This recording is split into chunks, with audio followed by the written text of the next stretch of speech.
Hello everyone, welcome to Prem Science academy.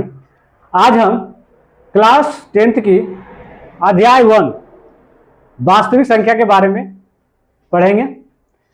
पहले हम जानेंगे कि वास्तविक संख्या कहते किसको है।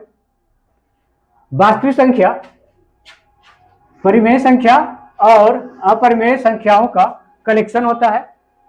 वास्तविक संख्या जो होता है परिमेय संख्या और अपरिमेय संख्याओं का कलेक्शन होता है। इसे हम R से डोनेट करते हैं। वास्तविक संख्या जो होता है क्या होता है, परिमेय संख्या और अपरिमेय संख्या दोनों का क्या होता है, कलेक्शन होता है, कॉम्बिनेशन होता है। ठीक है, वास्तविक संख्या में आ रहा था परिमेय संख्या और अपरिमेय संख्या। तो थोड़ा बहुत हम इसके बारे में जान लेते हैं कि परिमेय संख्या क्या होता है और अपरिमेय संख्या क्या होता है। यदि हम परिमेय संख्या के बारे में जाने तो इसको हम रेशनल नंबर भी बोलते हैं। ठीक है, परिमेय संख्या को हम रेशनल नंबर भी बोलते हैं। और परिमेय संख्या जो होता है जिसे हम P बटे Q के रूप में लिख सकते हैं, परिमेय संख्या को हम P बटे Q के रूप में लिख सकते हैं, जहां Q जो होता है जीरो नहीं होना चाहिए। Q जो होगा जीरो नहीं होगा। इसे हम Q से डोनेट करते हैं, जहां Q बराबर हो जाएगा कितना, 1 2 3 4 और इनके बीच का कुछ संख्या है ना, जो कि अपरिमेय संख्या नहीं है। उसको हम यदि एक जगह पूरा सेट में ले लें तो उसको हम बोलेंगे क्या, परिमेय संख्या। दूसरा जो था अपरिमेय संख्या था। अपरिमेय संख्या क्या होता है, अपरिमेय संख्या को हम इरेशनल नंबर भी कहते हैं। अपरिमेय संख्या को क्या बोलते हैं, इरेशनल नंबर। इरेशनल नंबर किसे कहेंगे, संख्या जिसे हम P बटे Q के रूप में नहीं लिख सकते हैं। संख्या जिसे हम P बटे Q के रूप में नहीं लिख सकते हैं और Q जीरो भी नहीं होना चाहिए, तो इसे हम अपरिमेय संख्या कहेंगे। अपरिमेय संख्या बराबर होगा वास्तविक संख्या माइनस परिमेय संख्या, जिसे हम अपरिमेय संख्या कहेंगे, जिसे हम Q डैश से डोनेट कर रहे हैं, है ना। यदि हम अपरिमेय संख्या की बात करें तो पाई एक अपरिमेय संख्या होता है, और √2, √3, √5 और उनके और बहुत सारे संख्याएं जो रूट के अंदर में लिखा जाएगा वो होगा अपरिमेय संख्या। लेकिन जो परफेक्ट स्क्वायर होता है, रूट के अंदर परफेक्ट स्क्वायर, ये अपरिमेय संख्या नहीं होके परिमेय संख्या होता है। जैसे 4 को हम ब्रेक करेंगे तो 2 गुना 2 हो जाएगा, तो ये बाहर नहीं आ जाएगा ना, रूट के बाहर आ जाएगा, इसलिए ये परिमेय संख्या हो जाएगा, ना कि अपरिमेय संख्या। पाई जो होता है एक अपरिमेय संख्या है ना। पाई क्या होता है, एक अपरिमेय संख्या होता है। लेकिन पाई का जो वैल्यू होता है ना, पाई का जो वैल्यू होता है 22/7, ये एक परिमेय संख्या है। ठीक है, पाई एक अपरिमेय संख्या, लेकिन पाई का जो वैल्यू होता है 22/7, ये जो होता है क्या होता है, एक परिमेय संख्या होता है। तो आगे हम देखते हैं कि वास्तविक संख्या का जो नंबर लाइन पर लिखते हैं तो कैसे होता है। ये देखो, एक इसे बोलते हैं रियल नंबर लाइन। ठीक है, इसे हम बोलते हैं क्या, रियल नंबर लाइन। और इस पे हम संख्या को इस तरह से डोनेट कर सकते हैं। ये हो गया ओरिजिन 0, उसके बाद 1 2 3 4 5 एंड सो ऑन इन्फिनिटी तक, और इधर निगेटिव में -1 -2 -3 and so on minus infinity तक।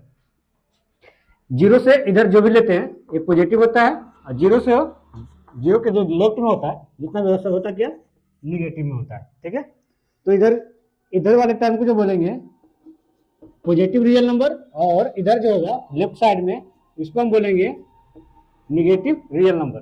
ठीक है, तो वास्तविक संख्या के बारे में हमने पढ़ लिया। अब हम इसके गुण के बारे में जानेंगे। ठीक है, इसके तो ऐसे तो बहुत सारे गुण हैं, लेकिन इसमें कुछ प्रमुख गुण हैं जो कि है यूक्लिड विभाजन एल्गोरिथम और अंकगणित के आधारभूत प्रमेय। इस तरह से लिखेंगे 36 बराबर 54 गुना 6, और प्लस में कितना बचेगा, ये हो जाएगा 6 चौका 24, 6 पचे 30, 2 32, 324। कितना बच गया, 6 12 बच गया, है ना। अब फिर से हम इसमें मानेंगे कि ए इसमें कितना है, ए हम मान लेंगे इसको, ए बराबर होगा 54 और बी जो होगा 12। फिर से विभाजन एल्गोरिथम से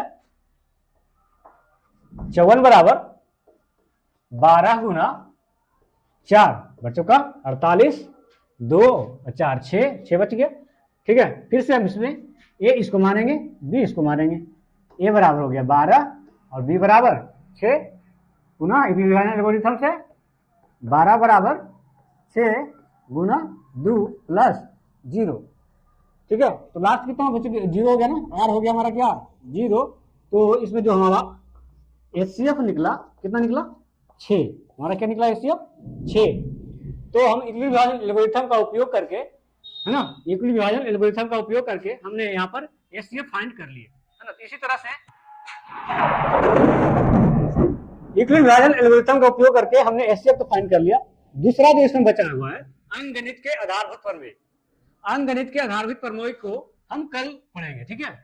तो कल के लिए आप इंतजार कीजिए, ठीक है।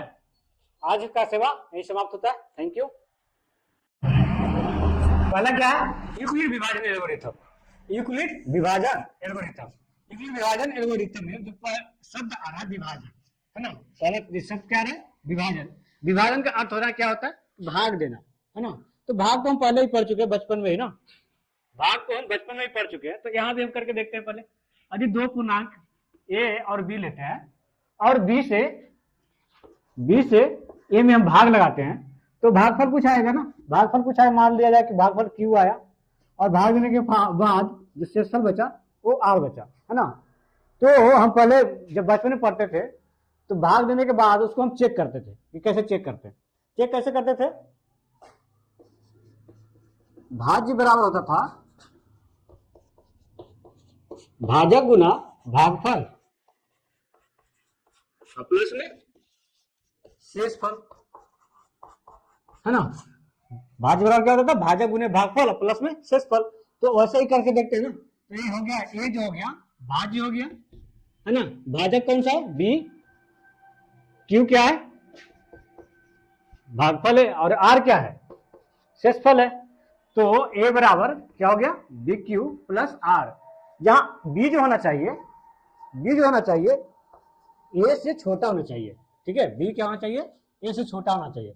इसी इक्वेशन को ए बराबर बी क्यू प्लस आर को हम यूक्लिड विभाजन एल्गोरिथम कहते हैं, है ना।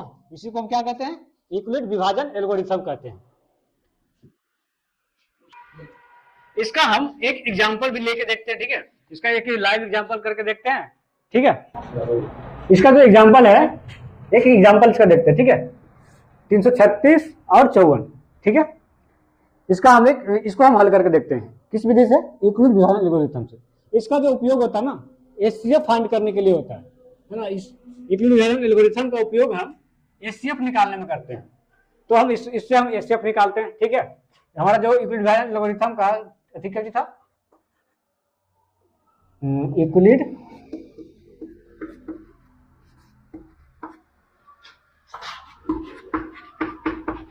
यूक्लिड विभाजन एल्गोरिथम,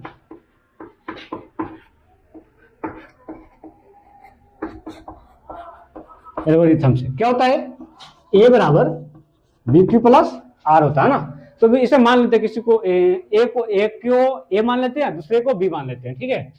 तो ए किसको मानेंगे, ए तो बड़ा होता है ना, तो ए मान लेते हैं कितना है 336 और बी मान लेते हैं कितना 54, ठीक है। तो अब हम यूक्लिड विभाजन एल्गोरिथम लगाते हैं। तो ए कितना है 336 यानी 336 बराबर हो जाएगा बी कितना है 54, कितना बार में लगेगा 6 बार में, हाँ 6 बार में लगा के देखते हैं कितना हो जाएगा